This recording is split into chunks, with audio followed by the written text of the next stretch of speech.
Hello lovelies, today we're making homemade rough puff pastry, a simplified and more straightforward version of puff pastry. We are going to use 350 grams of butter. We're going to freeze half of the butter for 10 to 15 minutes, and the other half we are going to slice it into thin squares. Keeping everything cold is key to achieving a flaky pastry. The small pieces of butter create steam when baked, which separates the layers and gives you that wonderful flaky texture. For the dry ingredients, we have 450 grams of flour, and we're going to add 2 teaspoons of salt and 2 tablespoons of sugar. Give that a little mix, and now we're ready to incorporate the butter.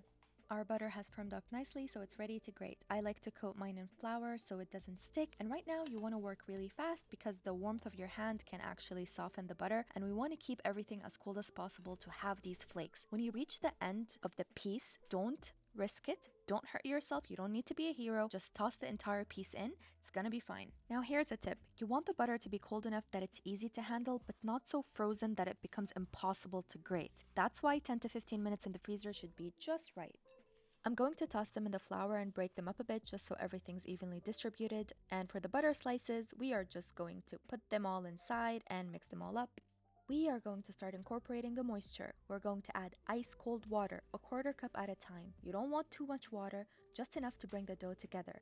Once it starts to clump, switch to using your hands, but be gentle. You don't want to overwork the dough or it'll lose that lovely flakiness. Use a light hand and work quickly. The dough is starting to hold together, but there are some dry, floury spots. That's perfectly normal and okay.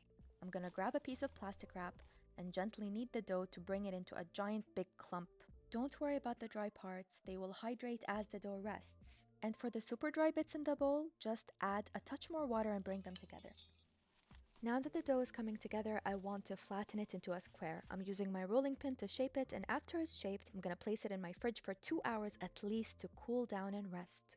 Now we're ready to roll and fold. My pastry is really firm now, so I like to smack it with my rolling pin a few times to make the butter pliable. Flour your surface so nothing sticks.